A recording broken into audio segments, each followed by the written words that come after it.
Salut à tous et bienvenue dans cette nouvelle édition de Galaxy Cinéma. Et oui, désolé numéro 2, nous avons une minute de retard cette semaine, mais on est là quand même. Et puisque mourir peut attendre, notre live peut bien attendre une minute.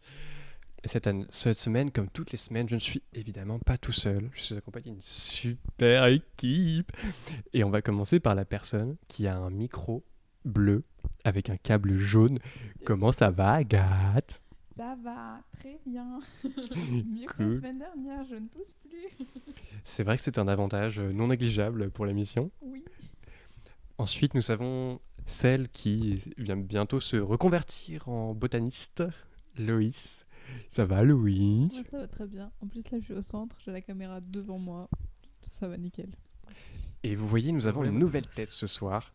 Alice qui rejoint l'équipe. Voilà, on nous avait dit que plein de gens rejoindront l'équipe au fur et à mesure de la saison. Et donc, Alice fait partie de ces gens-là.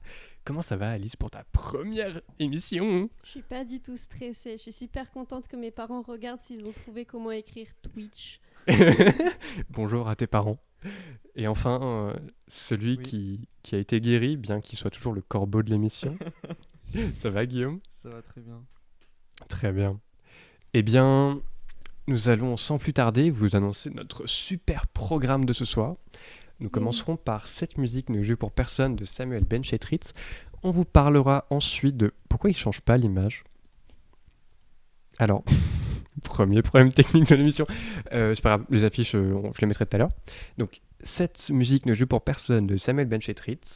Ensuite, nous parlerons de Mourir peut attendre, le nouveau James Bond réalisé par Kari Joji Fukunaga. Et enfin, nous parlons de Tralala, le nouveau film des frères Larieux.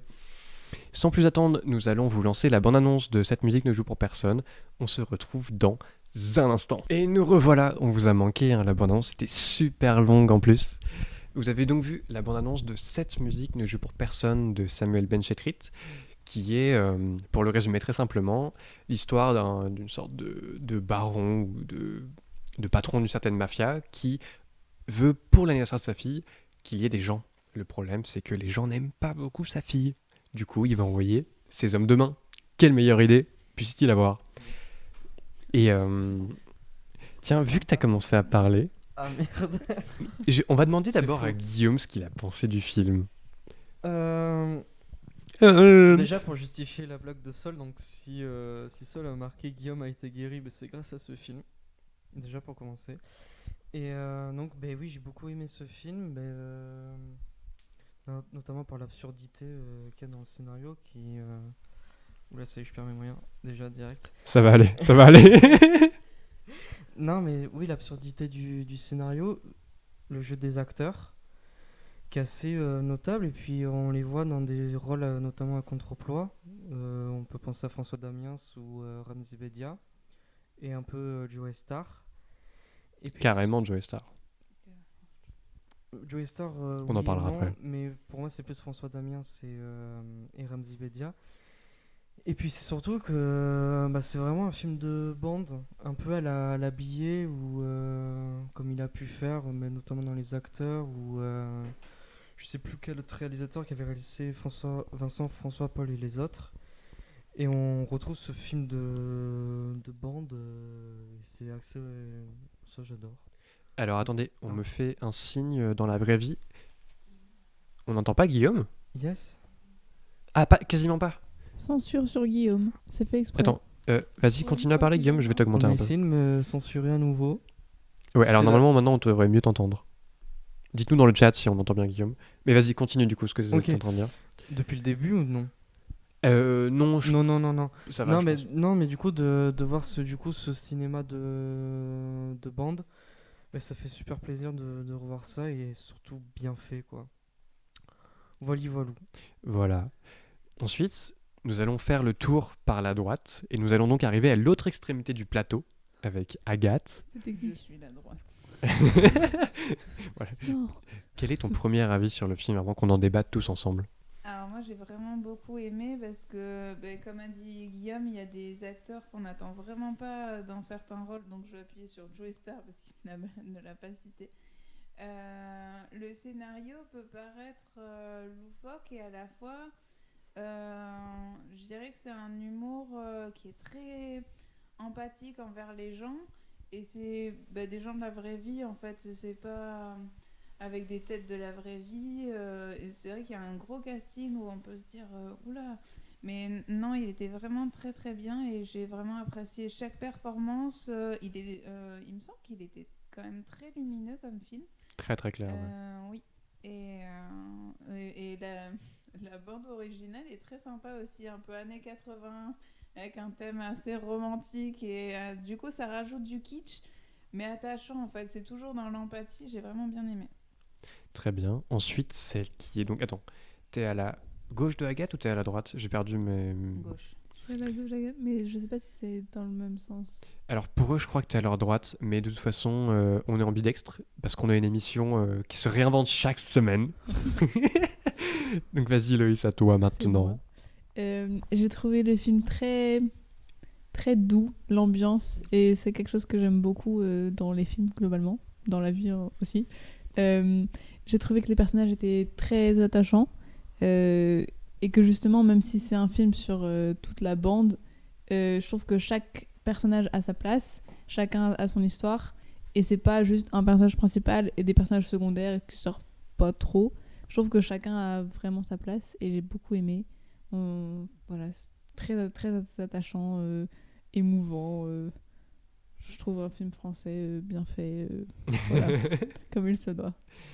Très bien. Et pour son premier avis dans l'émission sur un film, toi, qu'est-ce que t'as pensé du film? Du coup, je rejoins tout le monde. J'ai beaucoup aimé le film. Comme tu dis, c'est très doux, très tendre. J'ai beaucoup d'attachement pour tous les personnages. Il y a des duos qui fonctionnent très, très bien. Je vais faire un petit reproche au film, vu que personne n'en a fait. Pour moi, le défaut du film, c'est vraiment les adolescents. Il y a quelques personnages adolescents dans le film. Je les trouve mal écrits. Je trouve que leurs dialogues sont mal écrits. Et je trouve que ça gâche, en fait, limite, l'intrigue principale du film, en fait. Ok, très bien. Et maintenant, on passe à moi qui suis tout seul de mon côté. Donc, je suis ni à la droite ni à la gauche. Je suis en face avec les deux mains. Tu es au centre. Je suis au centre.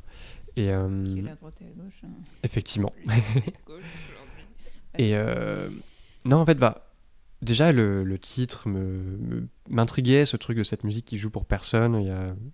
Je trouve ça déjà très joli comme titre. Et c'est vrai que, par exemple, ce que tu disais, Guillaume, sur que c'est un film de bande, c'est que,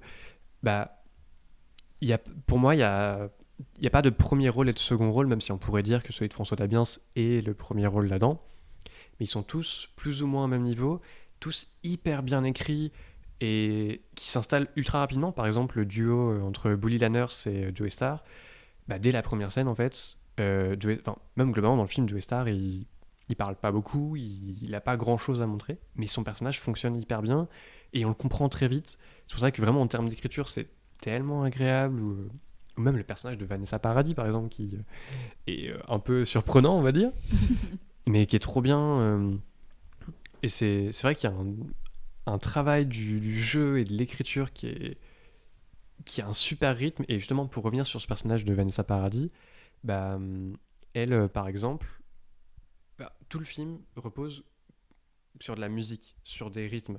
Son personnage, par exemple, à elle, bégaye. Mais ne serait-ce que dans ses bégaiements, pour l'avoir vu 2 fois, on sent vraiment que elle bégaye pas. Enfin, il y a une vraie partition du bégaiement et de comment est-ce qu'on le fait pour que ça fasse des rythmes comiques ou pas tout au long du film. Et c'est tellement agréable de voir des gens qui ont l'air de s'amuser quand ils font ça. Et bon, évidemment, on n'en sait rien, on n'est pas sur le plateau, mais je vais citer quelqu'un qui était dans la salle avec moi, qui était derrière moi. Bonjour madame, si vous regardez l'émission, c'est très peu probable. Mais une dame qui avait dit oh là là, mais qu'est-ce que c'est bon. Bah ouais, en fait, qu'est-ce que c'est bon, c'est trop bien, en fait, c'est trop agréable. Et du coup, pour lancer Guillaume sur... je vais te lancer. Je suis prêt. Tu vas être catapulté.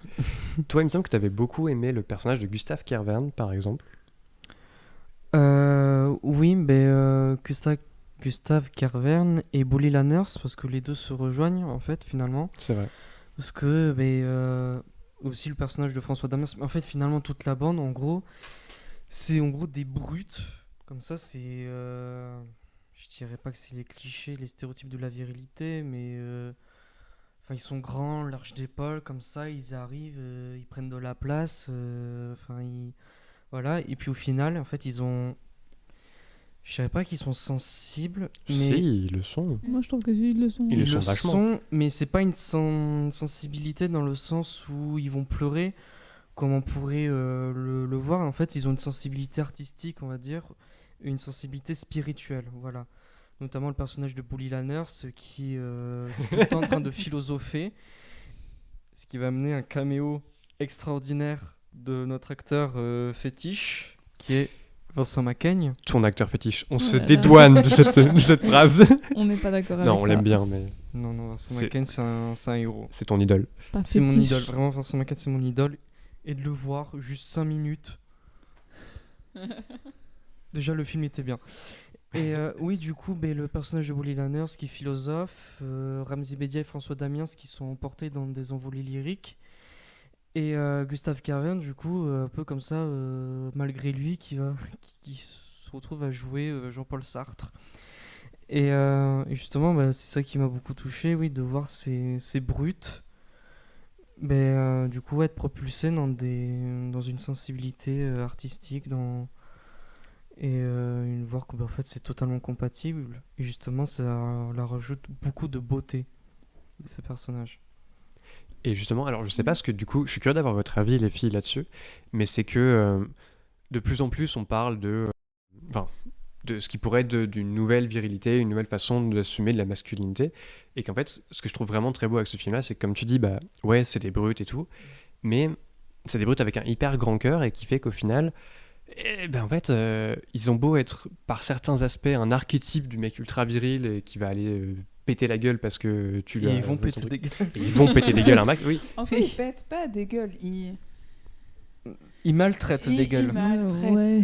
Ils maltraitent des gueules. Ouais, ils font bobo quand même un peu. Un peu. Un peu. Mais du coup, ouais, et je suis curieux de voir.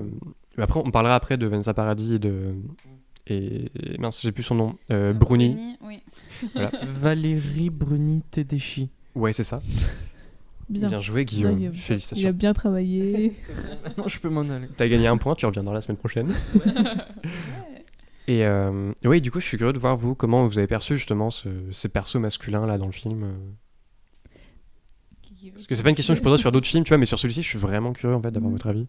Mais c'est vrai que, alors c'est peut-être, donc j'ai vu le film il y a peut-être 1 mois et demi maintenant, et le fait toute la violence du film, j'ai l'impression que je l'ai un peu effacée, Ouais. et qu'au final je me souviens plus justement de ces moments un peu simples où il y a juste, genre par exemple il y a une scène où il y a François Damiens qui est en train de philosopher avec un gars qui vient juste de péter la tête, quoi. Et en fait, on oublie presque, pardon, ce qu'il vient de faire. Je vais peut-être... Ok, voilà. De quoi? Non, tout va bien. C'est Continue. bon. Ok. Oui. Et on oublie limite ce qu'il vient de faire et on est juste en train de se poser avec lui et faire ah oui, c'est vrai, c'est quoi la vie? Et genre et d'être avec lui dans cette réflexion. Et c'est vrai que je trouve ça assez intéressant de montrer des brutes, mais qu'au final elles sont pas très brutes. Je trouve que c'est très très très intéressant. Mais je dirais que c'est une sensibilité brutale. Enfin, c'est bizarre comment le définir. C'est vrai que c'est des personnages très difficiles à définir parce qu'ils sont très complexes, mais Mais c'est vrai que en pour fait, le ils coup, arrivent à faire les deux. Mm. Ils arrivent à être très brutal, à bien casser des bouches, mais en même temps à pouvoir te sortir de grandes pensées, de jolis poèmes. Je veux pas dire de grands poèmes, mais de jolis poèmes. Oh, il y en a des vraiment jolis. Hein. De bonnes interprétations de Jean-Paul Sartre. Et non, voilà. Et en même temps, s'il faut tuer quelqu'un, on va le tuer. Ouais, mais à la fois. Et ce mariage, il est excellent. C'est ça. En fait, il y a plein d'aspects. Cette part de sensibilité, cette part de violence qui est quand même là, mais.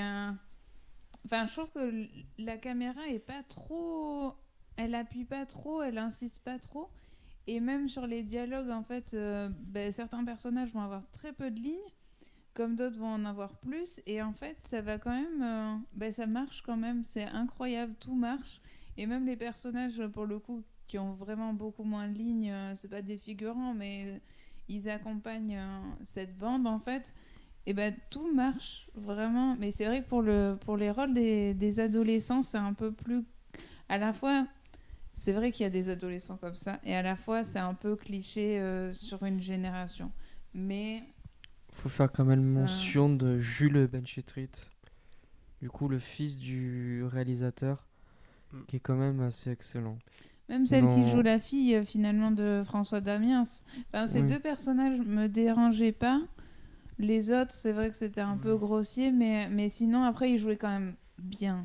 Faut Je le pense pas reconnaître. que c'est qu'il joue mal. Je pense qu'il joue Oui. bien, Mais mais c'est- juste va jouer bien des dialogues pareils. Il y a des Oui. insultes toutes les 2 secondes. C'est Oui. hyper cliché. Et moi, ça me dérange beaucoup dans un film où justement on a des personnages hyper nuancés, hyper réalistes, hyper profonds. Bah après, le truc, c'est qu'ils sont vraiment montrés comme des antagonistes. Parce que du coup, donc, les jeunes qui ne veulent pas venir à la soirée et les jeunes qui volent la marchandise. Ouais, oui, qui volent la marchandise. Mais le truc, c'est que vu que c'est des antagonistes et qu'en fait, pour moi, le film, il n'en a pas vraiment besoin parce que, certes, il y a la problématique de personne veut venir à l'anniversaire, mais c'est plus sur la façon dont les liens vont se créer entre les Oui. personnages de la bande. Et qui d'ailleurs, en fait, moi, ce que je trouvais hyper agréable, c'est que chaque scène, j'étais en mode oh, j'espère qu'on va revoir machin. Mm. Et du coup, en fait, le film est même tracté tout seul dessus. T'es en mode ah, j'ai trop hâte de revoir machin ou machin. Et oh, j'espère que ces deux-là, ils vont se croiser dans une scène. Parce que forcément, ils sont une bande, donc ils se croisent un moment. Mais du coup, là, moi, ça m'a un peu moins dérangé, vu que même sur les personnages principaux, le film utilisait des clichés. Le fait qu'ils en utilisent sur d'autres et qu'ils prennent pas le temps. Mais je comprends, toi. Mais du coup, moi, j'étais en mode bon, allez, on passe dessus, mais Ça c'est passe vrai. pour cette fois. Mais oui, mais voilà. Tu as tout à fait raison, c'est vrai que c'était un peu cliché. Cliché. Mais aussi, je crois que c'est toi qui disais, Agathe, que le film est très clair. Mm. C'est vrai qu'il y a tout un travail de l'image très, très, très, oui, très clair. Très clair. Bonjour, je Clair. dis les mêmes phrases que toi. C'est clair. Mais surtout, moi, ce qui m'a impressionné dedans, c'était le travail du cadre, en fait. Et notamment une scène en particulier, qui est une scène où il y a Joey Starr, Bully Lanners et Jules Benchetrit qui sont là pour faire un échange d'argent. Et en gros, ils sont dans une voiture. Là, je vais essayer de vous faire le plan à la caméra. Oui. Ils sont dans une... Attends. Ouais, ils sont dans une voiture. Et donc, bah, les deux de la bande sont assis à leur truc. Et lui, il est au fond parce qu'il est au bord de la portière. Et il y a un moment où, bon, déjà, du coup, tu as ce cadre qui est installé, qui est le cadre de la première fenêtre. Et tu as Jules Benchetrit qui plonge dans le cadre. Et ça fait des années que j'ai pas vu de film en 3D. Mais je me souviens des pubs à Haribo où j'avais l'impression que les bonbons, ils m'arrivaient dans la bouche. Et bah, j'ai eu la même impression. C'est vrai. Et que même tout du long, il s'amuse justement avec souvent avec des fenêtres de voiture à recadrer là-dedans. Ouais, Et de que- faire un cadre dans le cadre en fait. Ouais, c'est ça. En fait, C'est il vrai. passe son temps à faire des cadres dans le cadre. Ce qui est hyper agréable. Et ouais, cet effet de profondeur, là où justement où les couleurs pourraient être un peu, comment dire, basiques. Mais en fait, c'est justement, ça permet d'épurer un peu pour revenir sur la vraie composition de cadre importante. Et voilà, enfin, de toute façon, vous l'avez compris, hein, chez nous, c'est un gros coup de cœur, le film, globalement. Et Mais finalement, vas-y, dis-moi. pardon. Mais finalement, cette clarté, en fait, je trouve qu'elle rajoute plutôt de la froideur. Ah, tu trouves? Bah ouais, parce que je trouve que du coup, elle note bien le froid de cette région, parce que du coup, le film a été tourné à Dunkerque. Ok, je savais pas. Et ça se passe du coup dans un port, enfin certaines actions se passent autour d'un port.